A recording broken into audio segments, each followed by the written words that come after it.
ভাইয়া আর একটা জুস দেন। ভাই আমাকে একটা বিস্কুট দিয়েন তো। আরে দোস্ত না, কেমন আছিস?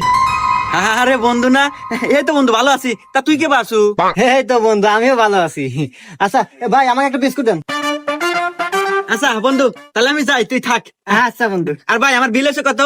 আরে বন্ধু, বিল আমি দেবেন, যা। আর না বন্ধু, আমি দেবো। আরে না, আমি বিল দিয়ে দেবেন, যা তো। আরে বন্ধু আমিই দেই, তুই দিবি কে? আরে তুই আমার বন্ধু না, তোর বিল আমি দিয়ে দিতেছি, তুই যা তো। আচ্ছা বন্ধু, তাহলে থাক, আমি গেলাম। আচ্ছা ভাইয়া, আমার বিস্কুট আর জুস মিলে কয় টাকা বিলেছে? আপনার 10 টাকা আর আপনার বন্ধুর 2000 টাকা, এই সব মিলে 2010 টাকা দেন। হুমন্দি কয় কিরা, একটু বিস্কুট আর একটা জুসের বোতল 2010 হয়, কি কোন আপনার? এর মিয়া খালি জুস নিছে নাকি? ও পুরো সংসার বাজার হয়ে নিয়ে গেল, ওই দেখেন।